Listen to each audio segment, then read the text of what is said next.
Welcome to Biohacking with Brittany, your one-stop shop for biohacking everything womanhood and motherhood. I am your host, Brittany, and I am really excited that you are joining me today. This episode was a lot of fun and one that I have had in the works for many months. I had the joy of bringing on Evivo, the probiotic made for infants, on to my podcast. I was joined by Carrie, and we had such an interesting discussion. Evivo is a probiotic that I have heard about for quite a while. And I first heard it from Dr. Mark Hyman on his functional medicine podcast, and just kind of understanding how it's different from the other baby probiotics on the market. And we really got into the science behind how probiotics work in your gut, why Evivo is different, why it's so important for babies to take it, how it can help with things like allergies, eczema, asthma. We talk about the atopic, I think it's called atopic march, or allergic march, my goodness, which is essentially like a cascade of health issues that we see in kids that happen a lot. So we get all into that, and we talk about breast milk and how it supports the gut microbiome and this bacteria. And Carrie actually convinced me to take Evivo myself. So it's like an experiment I'm going to do. You know, when you're a biohacker, everything is N equals 1. And so I am going to place an order for Evivo and do a 3-month trial with it and take my own breast milk, I guess, for just a little bit, maybe like a shot with it. Because the Evivo bacteria basically eats and thrives off of the breast milk, and that's how it cultivates in your gut microbiome. Now, you might be thinking, why the heck would I do this? We get into it in this episode. I'm not going to give it all away right now, but there's some really interesting points that got my wheels turning. And we also talked a little bit off the mic after the recording, which kind of happens sometimes, where the juiciest conversation, the best parts of the conversation sometimes are when you're not recording. And essentially, if I'm able to build a second lining in my gut that can help reduce inflammation, reduce the eczema that I'm dealing with, strengthen my gut barrier, I think that would go a long way. And I was a C-section baby, and then I had a C-section. So we get into that. And the bacteria that's in Evivo is passed vaginally. So I probably don't really have any of it, the B. infantis bacteria. And anyway, so we kind of get all into that. And I'm going to explain more. And Carrie really outlines how it works in your gut and why it's so important. So I am going to do this experiment. I think it's worth trying it. I think I'm going to see if I can even test my bacteria and before and after to see how much of this bacteria shows up. And I might be able to do that with Tiny Health. They do a gut microbiome test for babies and families. I just did one, so I could do another one following up after this experiment. But most importantly for me, I'm going to actually be looking at my eczema and see if it can really reduce that and help with my skin inflammation that I'm dealing with. So cool things to come. And I have the breast milk, right? So I might as well just do this experiment while I can. I don't have to go out and buy HMO supplements or a powder or anything like that. It's very easy for me right now. So why not? Enjoy this podcast episode. I do want to shout out the Health Optimization Summit in April that I am going to. Guys, I'm literally booking my flights this week. I'm so excited. I'm going to be in Austin, Texas from Thursday night, which is April the 11th, until Monday, it's looking like. And I am going to be at the Health Optimization Summit on Saturday and Sunday. And I cannot wait to see you there. There's going to be a ton of speakers. Really, really cool people are going. And a lot of attendees and vendors in the tech hall. And I'm just really excited. So I'm going with my husband and my baby. I'm also going to be organizing a women's biohacking happy hour, probably on the Friday night. I like mocktails and cocktails for people who want to drink and don't drink and they're sober like myself. TBD, like what that is actually going to look like in terms of details and where and time and everything like that. So if you want to come to that, I am going to start promoting that soon so you can sign up. And I would just love to meet you in person. I think it's such a good opportunity. So check out the Health Optimization Summit. It's their first time coming to the States. Usually it's in the UK. Some really exciting people are going to be there. There's thousands of people going. You could be one of them. And I'm just, these events always jazz me up and get me super hyped on my health. So I really encourage you to go. You can use my discount code BiohackingBrittany. It gets you 10% off extra. Even if the sale is still going, the early bird sale, you actually can get even more off if you use my discount code. So some really cheap tickets, you might as well go. You might as well go and we might as well hang out and do a happy hour together, maybe even a dinner. I don't know. I'm still brainstorming on what it's all going to look like. So stay tuned for that. Enjoy this podcast episode on infant gut health and microbiome and bacteria. I think you're going to learn a lot. Evivo is really, they're just like setting the stage for so much advancement in this area to come. So really excited for them. And I will catch you on Friday for another episode.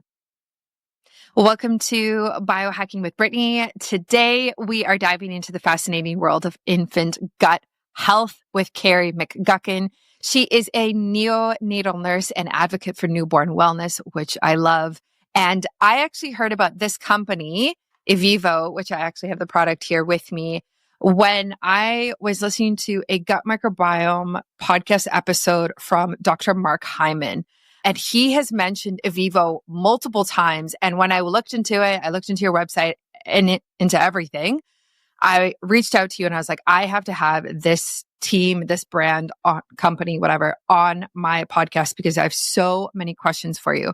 So Evivo is a revolutionary infant probiotic. We're going to talk all about what sets you guys apart from everybody else. And also, I want to pick your brain about the atopic march, which you emailed me about, which I had no idea about, which we're going to dive into. So, Carrie, welcome to the show. Thank you. I'm excited to be here. Thanks for having us. Yeah. So I would love for you to kind of take us back to when you were a nurse and how you kind of transitioned from being a nurse, working in a hospital to working with Evivo. Yeah. So I was a NICU nurse for about 10 years, and I honestly never thought I would leave the bedside. I loved the neonatal space. I loved what I did. It was amazing. We used a different product in our NICU, a probiotic that we were feeding. And I had a patient. It was a baby that was 23 weeks who was very sick, and his dad was an infectious disease doctor. And I remember talking to him one day, and he asked me, he goes, "What do you know about probiotics?" And I'm like, "Well, it's good bacteria. Like, come on, you're the ID doctor. You should know." And he told me that he read this article and it was about Evivo. And he said that, the science behind this is amazing. It's unlocking the potential with breast milk and this bacterial strain. And it sounds really neat. And at the time my son was almost 14 months old and suffered from severe constipation. He was colicky as a newborn. He was miserable. So I went home and I read the article that this doctor was telling me about. And I told my husband, I was like, my gosh, if we had this probiotic with Luke, my little one, things would have been so different. And then I just kind of let it go. Well, then fast forward a few more weeks, and we actually, at that time, Evivo had a hospital product. And so we started using that in the hospital that I was at. And so I just started talking to the rep and I was like, tell me more about this. And next thing you know, she asked if I wanted to come interview. And I thought, okay, and got on this train, and I've been on the microbiome train ever since. So Wow. Does Evivo still have a hospital product, or is it only direct to consumer? It's only consumer product at the time. Yeah. Probiotics in the NICU, the FDA last two years ago came out and said that they did not recommend probiotics in the NICU. And was there a reason for that change, or like why did that happen? There was instances with other probiotics on the market that had happened. And so the FDA just felt that there needed to be more regulation with it. is a bacterial strain in very vulnerable populations. So they just wanted more oversight into it. Yeah. Yeah. That's a pity because, I mean, obviously probiotics could play do play such a functional role, especially when babies are that young, especially in a NICU when they need as much support as they could possibly get. Right. I would love to dive into the infant gut microbiome in general. When a baby is born, what does that typically look like for a mother who delivers vaginally versus C-section? What are we kind of dealing with here in those early days? Yeah. So the baby's gut microbiome is going to be sterile in mom, and it really gets established in the first few seconds after a baby's born. And so delivery mode definitely plays a role.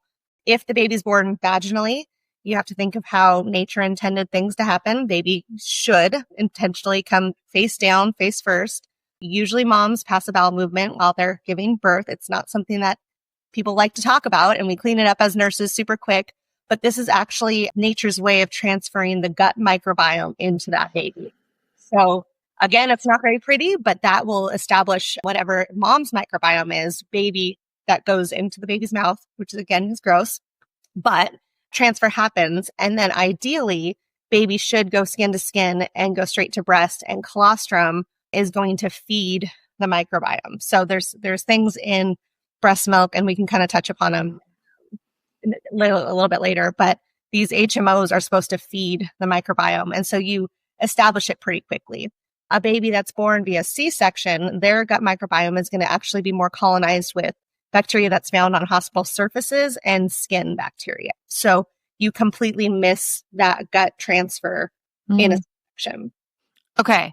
I want to pause you right there. So I had a baby and it was a C-section, unfortunately. We found out he was breech at 38 weeks. It was a disaster. I planned a home birth. I did everything. And the community that I'm in did not support home birth, breech, vaginal deliveries, which was, anyway, whole nother story. So this is something that is very close to my heart because I just went through it 6 months ago.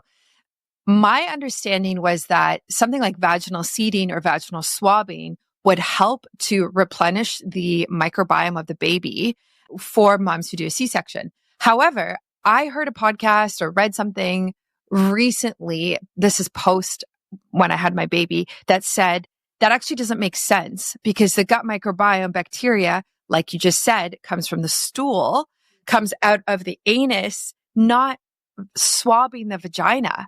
Right. And no one told me that. And everyone's talking about vaginal seeding, but it actually might not make sense. Yeah. I mean, you're giving your vaginal microbiome to your baby, but it's really that microbiome. And the reason why is there is a specific strain of bacteria that you want in a baby's gut microbiome, and it should be the dominant strain, and that's B. infantis. So it's called infantis because of infants. And when you look back historically and geographically in certain locations, a baby's microbiome that's a breastfed baby will be almost 85% of this B. infantis. That is a gut symbiont. So back to your vaginal seeding, you're not going to get B. infantis from the vaginal microbiome because that's not where it lives. It lives in the distal colon. So the only way to make that transfer is that fecal transfer. And mom has to have that bacteria in her microbiome. So you're in this unfortunate stage where there's been almost an eradication of B. infantis in our natural population because most women of childbearing age have had significant course of antibiotics in their life, which would destroy that bacteria. Or mom themselves could have been born via C-section, never gotten B. infantis themselves. Or again, C-section, you're not going to get that transfer. So we don't have this bacteria to give to baby anymore. So that's why you have to supplement it. Wow. So theoretically, could you do some sort of stool swab and then do that to the baby? But that's kind of like unethical or I don't know if that would really go over very well. Yeah. Yeah. Exactly. I think when vaginal seeding became a thing, still there's some nurses and doctors who are like, this is weird. What are we doing? And I think if you're like, hey, can we do an anal swab and do that? I think that might get some looks. And then there's no point of care testing for mom to go in and say, I have B. infantis in my microbiome. It's like usually a 6-week turnaround time for most of those stool studies to come back. So in delivery, we don't even know if mom has it. Are you ready to supercharge your health and meet the leaders in wellness and biohacking?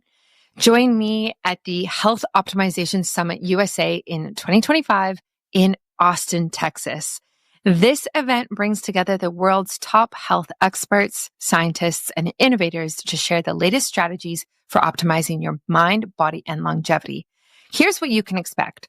Cutting-edge talks on everything from functional medicine to biohacking breakthroughs, hands-on workshops to help you implement life-changing health strategies, a vibrant community of like-minded health enthusiasts all coming together to grow and thrive.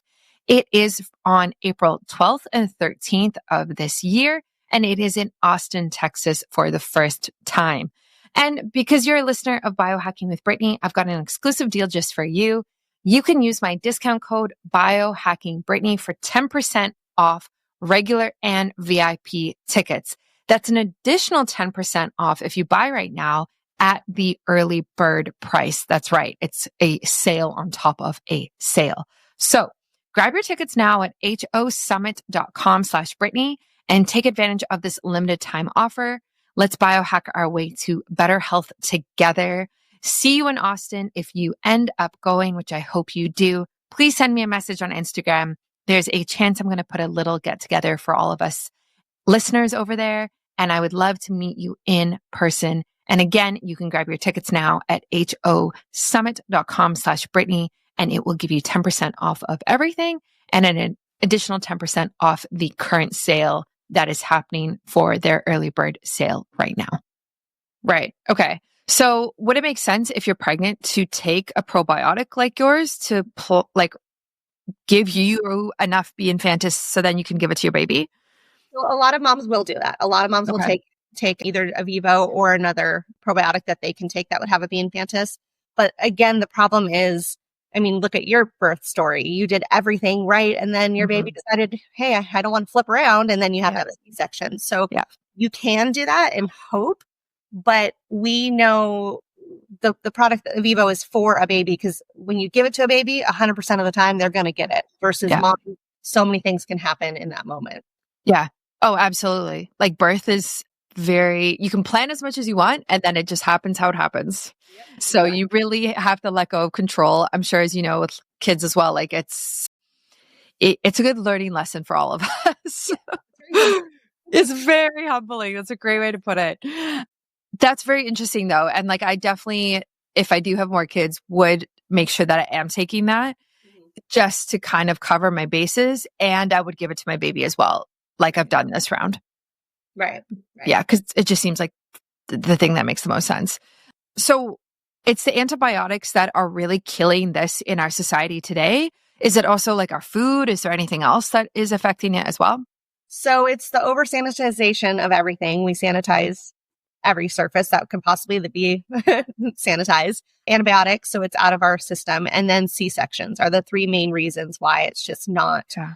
And I mentioned historically and geographically. So geographically, if you go to third world countries like Bangladesh or Malawi, they still have B. infantis in their population because they don't have wide access to antibiotics. They don't typically do too many C-sections, and they don't sanitize everything. The Amish population also still has B. infantis in their microbiome as well. Wow. Yeah. I mean, that makes sense, right? Like just with the access to it. Yeah. This is just, I was also a C-section baby from my mom. So yeah, I never thought about that implication of me then having a C-section. And it's like, wow, it just goes on and on and on. And I'm sure this happens to so many families without even considering the role of the microbiome or the bacteria that we're passing through generations. Well, I feel like the microbiome is now finally getting the attention it deserves and how critical it is to health and well-being. And it starts from day one. And it's things that we would never know were attributed to the microbiome and what's in your gut. And now we're like, okay, you need to start from day one. Yeah. They need. Yeah, absolutely. So how does Evivo compare to other probiotics that are on the market? Like, just to name names, like the one that is common among my friends who are moms is BioGaia, which is my understanding is it's just completely different strains of bacteria compared to what you are putting into Evivo.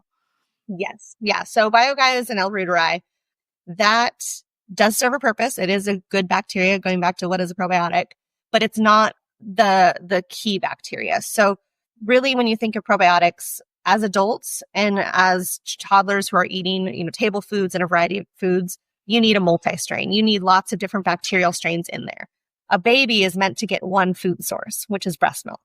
So breast milk has something in it called human milk oligosaccharides, HMOs. There's actually more HMOs than protein in breast milk. It varies mom to mom. There's over 200 different type of HMOs, but these HMOs are not digestible by baby. So there's more HMOs than protein, but it literally goes straight into the diaper because it's meant to be a food for a specific strain of bacteria, which is B. infantis. So B. infantis is very unique because it can consume every single one of those HMO strains or HMO structures. And it's very, very selfish. So it will outcompete if you put L. reuteri and a B. infantis in the gut with a breastfed diet. B. infantis will outcompete and outeat the L. reuteri every single time, because what it does is it takes those HMO structures. Most bacteria, when it consumes food, it will secrete an enzyme and break down the bonds and then bring it into itself. B. infantis takes the entire structure inside of itself and consumes it all. So it leaves no scraps for anybody else. It's very effective.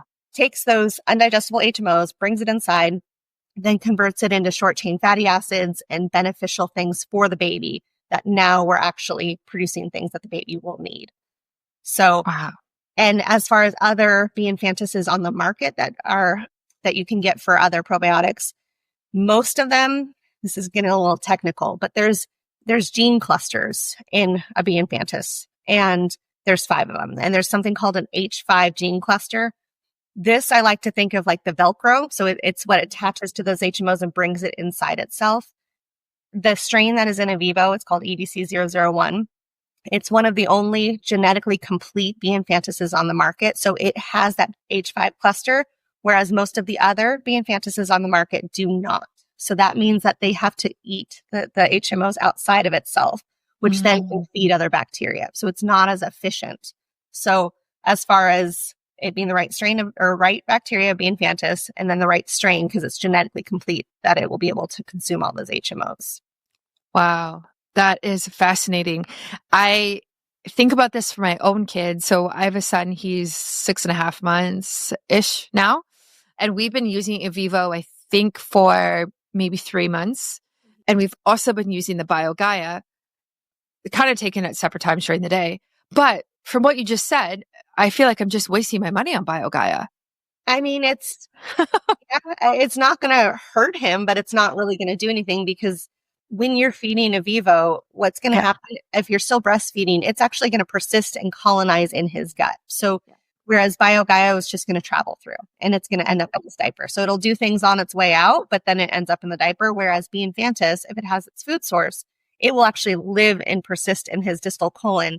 So it's going to constantly be eating those HMOs and growing. So yeah, it's not really at this stage with just a breastfed diet. You don't need the multi-strains. You don't need another strain in his. Yeah, that's so interesting, because my thought pattern was a more diverse gut is a healthy gut, because that's what we see in adults, right? Yeah. But this makes sense of like, if Evivo is going to take all of my breast milk and use it to its benefit and not leave anything else behind for anybody else, why even bother taking something else until obviously food is introduced and maybe it's a different environment? And he was solely breastfed. We are now on solids, but he was solely breastfed. We didn't do any formula or anything like that. So yeah, that's interesting to kind of look back and now you don't know what you don't know, I guess. Oh, for sure. Well, it's really interesting because they used to think with the diverse microbiome, they used to think that it was the introduction of solid foods that would diversify the gut. It's actually the cessation of breastfeeding that will then make the gut have more relative abundance of other bacterial strains. So if your son is getting some table food, the diversity is still going to be there. But if he's still getting breast milk and he's colonized with the B. infantis will still be the dominant bacteria in his microbiome. When you finally stop breastfeeding, then that B. infantis will taper off and you do get that more diverse toddler-like adult microbiome. Okay. So from now until we stop milk, I only really need to be doing the B. infantis, essentially is what you're saying, even though we're doing solids as well. Yeah. As long as he's still getting breast milk, then B. infantis is what you want in there. Okay. So I obviously have to ask you, what about all the moms who can't breastfeed and don't have milk and they have to rely on formula? How does this kind of play a role into that? So most formulas now are adding HMOs to their formulas. So you'll see it say like 2FL, element or LNT, I think is another one that's in there. So most of them will have that in there. So then B. infantis and Evivo will find those HMOs and it'll eat that. You can also, there are products on the market that you can purchase that are like an HMO powder. So you can add that into your formula if you need to. And it will still, B. infantis will consume other sugars that are found in formula. So it's just not its favorite food. So it's not going to persist and colonize. So usually what I tell formula moms is you'll probably have to feed Evivo regularly and more and longer than you would if you were breastfed, because it's not going to, like I said, your son is probably colonized now. He probably has enough in his gut that if you're feeding it, that he should be colonized. That you probably don't, my company probably doesn't want to hear this, but you probably don't need to be supplementing anymore if you've been giving it for about 3 months. So because he's probably colonized by now. However, if you were formula feeding or not breastfeeding, then I would say continue on with Evivo because it's not going to persist and colonize like it would. Okay. So say someone is just starting this, say they have a 3-month baby, 3-month-old or 6-month-old. What are the typical benefits could they notice in their baby? Like, would you notice something right away, or would it take that like 90 days kind of turnaround to actually see a difference? Every baby, it's going to be different. It depends on what their microbiome is when they start. So a C-section baby, the likelihood of there being more potentially pathogenic bacteria in their microbiome is higher because, like I said, they're going to be colonized with the hospital surfaces, and hospitals are just as clean as we try to make them. They're gross, and only the bad bacteria survive. So it could take a little bit longer. If your baby is, happy, no issues, and you're supplementing with C-section babies, I will say at least do 3 months because, again, you're up an uphill battle because that microbiome from the get-go already missed a lot of the beneficial bacteria. If you're starting later, 3 months, 6 months, a year old, I again say you're going to probably have to feed a little bit longer because that microbiome's already been established. For babies that are just, so you're asking what things you can see. So if your baby has pathogenic bacteria in their gut, a lot of times it's going to represent as like colicky symptoms. So babies are going to be gassy. There could be constipation, diarrhea, which it's interesting because I said this as a nurse all the time, 6 to 9 wet, loose, seedy diapers a day means your baby's getting enough breast milk. Actually, that is the reason why you have so many wet, loose, seedy diapers is because your baby's pooping out those HMOs. So remember, those HMOs aren't digestible by baby unless you have B. infantis present. Don't. So those HMOs have a very high osmolality and they pull water with it. So when your baby's pooping out the HMOs, it's pulling water. So you get those wet, loose, seedy diapers. When you reintroduce Evivo and those HMOs are being consumed, stooling will slow down significantly. And I'll be interested to hear what your son's stooling pattern is. But typically when you're colonized, it's more of a soft Play-Doh-y like stool that you'll start to see. And it's usually, every baby again is different, but about 1 to 2 a day of this soft Play-Doh like stool rather than the crazy 6 to 9 wet. Yeah. Does your son have that or? Yeah. So before we started solids, it was definitely once or twice a day. We didn't really deal with any constipation, which was really great. His thing is that he had a diaper rash within the first month and it was horrific. And I also feel like I was a new mom and I didn't really know what to look for. I felt like one day there was nothing there. The next day there was this rash and I was like, where did this come from? Oh my gosh. And it got so bad. And it took weeks to get rid of it, to be honest. Yeah, it was. That's actually related to the pH of the stool and the pH of the intestines. And this also goes back to the microbiome because B. infantis, when it takes those HMOs and converts it to short chain fatty acids, it will lower the intestinal pH. And you want a lower intestinal pH. Without the infantis, the intestinal pH is about 6 to 6.5. So it's pretty almost neutral, but it's a higher pH. That actually will activate an enzyme that breaks down the skin barrier when it has that high pH.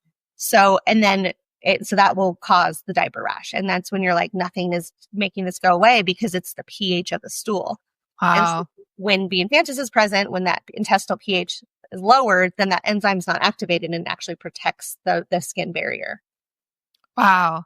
Yeah. I actually think when we did have the diaper rash, we didn't have Evivo yet. Yeah. Right. And that makes sense because he was a C-section baby.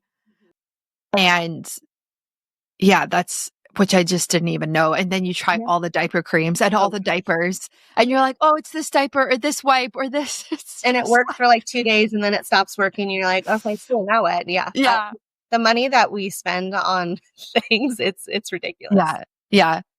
And even when he was going through the diaper rash, I was like, this is a gut issue. Yeah. And I think that's actually probably what propelled me into even contacting you, because this was months ago. Like it was during that time because I just knew very much and I'm sure the skin is a reflection of what's going on in your gut, whether it's a diaper rash or like acne or anything like as an adult. So I knew something was going on, but what ended up happening even now, it's better, is he has eczema, baby eczema. And it started really young. Like it started within a month after he was born. And so I know it's not related to solids like food because it started so many months ago. And it's really good now. Like there's still a little bit like on his one leg, like there's a dry patch. It's better, but it's definitely something that I'm watching. And then when you guys emailed me about this idea of like the atopic march or allergic march, maybe, is that what it's called? I had no idea even about that. So I would love to kind of dive into that now. If you can kind of explain what that is for people who don't know, who've never heard of it. So it's the atopic march, or like you said, the allergic march, and it starts out very young, and typically eczema is the first thing that you're going to see. And then it can progress into things like allergies and asthma later in life. It does have to do with the integrity of the gut. About 75% of our immune system originates in the gut. And when your gut is dysbiotic, so it doesn't have B. infantis protecting it from the get-go, a lot can be going on. So one of the main things, there's a mucin layer that is surrounding all of the enterocytes in your gut. It's your body's first and last line of protection, essentially. There are pathogenic bacteria and commensal happy, community bacteria that will consume that mucin layer. So if you don't have B. infantis present, that mucin layer is actually getting eroded and eaten by bacteria. Some bacteria don't even care about the HMOs or any other sugars. All they want to do is consume that mucus layer. When that mucin layer is gone, you have exposed your enterocytes. And I'm sure you've heard of leaky gut syndrome. Those tight junctions will actually start to separate. So when it happens in a baby's body, their immune system is learning. It's trying to figure out what is good, what is bad. And when it's exposed that young, it's like someone pulled a fire alarm in a crowded auditorium. It doesn't know what's going on. So it just wreaks havoc on the immune system from day one. And that can start by the eczema. The skin, like you said, is a huge reaction of what's going on. And so that could be your first sign that the gut it's inflamed. It's a marker of inflammation, essentially. Yeah. So when B. infantis is there, B. infantis will actually, it doesn't care about the mucus layer, and it forms a layer of good, like I think of them almost like little warriors. Like they protect that mucin layer. So now you've got two lines of defense. So you don't have the pathogenic bacteria in there in the first place. But second of all, if there is anything in there, it has to get through the B. infantis, and then it has to then consume the mucin layer to get to those enterocytes to then cause the problems. Wow. Okay. So I have eczema, which is adult onset eczema, started a few years ago. And it's been something I've been trying to put into remission, tried all the things, worked on my gut lining, like you talked about. Should I be taking B. infantis to be able to create that second layer for myself, or is it not as applicable as an adult? It's not going to hurt you. But again, you're not consuming just a breast milk diet. So you would need to pair it with HMOs because it needs its food source. And yes, you can have the metabolites from the B. infantis consuming the HMOs, and that's going to be beneficial. It's just not going to be as profound as that infant might could Right. get. That's all they're exposed to for the first, 6 months or however long till they start getting table foods and solids. So Okay. you could, but I mean, one that we haven't really done any studies on it, so I can't say for sure what it's going to do. It would be an interesting experiment to see if you did that and started taking it with some HMOs and see if you noticed. I mean, Yeah. it can't hurt. Yeah. Or I mean, with your breast milk, if you've got like an extra shot, you can just mix it up and one for your baby, one for you. it's true. I mean, I might as well just take my own breast milk at that point. That's interesting. I recently had a flare over Christmas, and he had a little bit of a flare, not nearly as bad as mine. And then I was thinking when I was looking at it, and I don't know how this would work, but I was thinking, is it possible that somehow through breast milk, somehow through him and I being connected, my flare and inflammation causes his, is correlated to his, Yeah, I don't know. Like if it's a pathogenic bacteria in me that caused my flare, could that pass through breast milk, which would then cause a flare in him? Or is it just like not connected in that way? That's interesting. I don't know, but if it's something that is in your gut, it wouldn't be passed through your breast milk because Right. your gut bacteria won't get into your breast milk. You can have a different breast milk microbiome, but yeah, I mean, it could have just been something you were exposed to out in the environment that caused inflammation, and maybe same thing caused a little inflammatory response in him as well. Yeah. Yeah. Yeah. I don't know. It was just weird timing. You know what I mean? Yeah. And then you think about like how much of like a symbiotic relationship is with a baby and a mom. And you just think, okay, like, yeah, I don't know. We're connected in so many ways that maybe even science doesn't even understand yet because of the lack of studies. So yeah. I don't know. Interesting. It's one of those things that, like, as time goes on, you just pay attention and see if you can start to notice. Yeah. And that's what starts all these discoveries, really. It's moms noticing things. Yeah. Yeah, exactly. I am happy that his eczema has gotten better though. And I definitely think Evivo has helped with that. Yeah. Am I able to pause this idea of the atopic march? Like now that I understand how it leads to like food allergies and asthma and other things later down the line, potentially, like, can I just stop it now that I've like supported his gut health? Theoretically, I think maybe, but honestly, I don't think we've done enough studies to determine when and how long and what it would take. So there's also genetics that are involved too. You can have a genetic predisposition to things like allergies and asthmas that isn't predisposed by your gut microbiome. So there's so many confounding factors that I don't think we'll ever really know.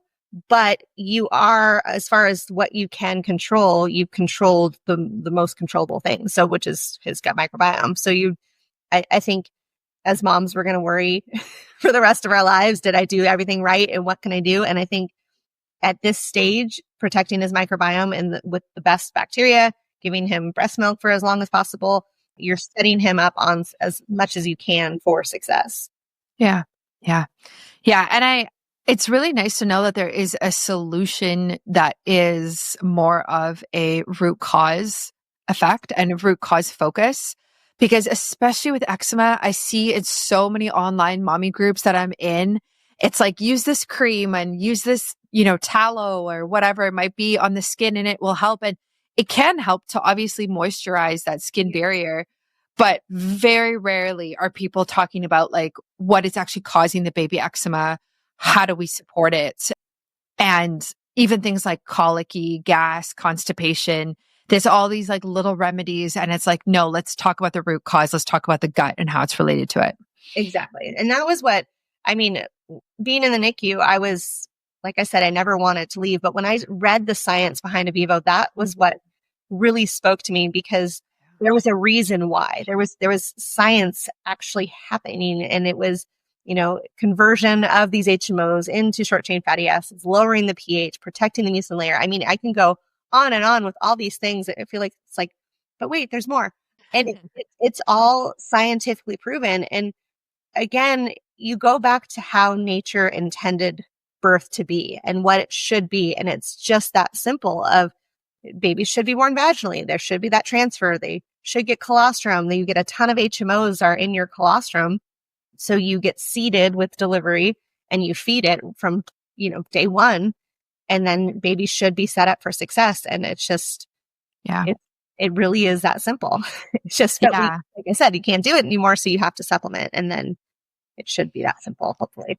Yeah. It's pretty shocking how common C-sections are now, unfortunately.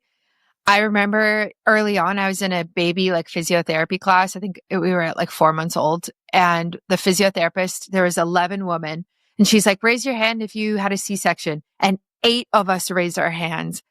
And I looked around the room. I was like, what?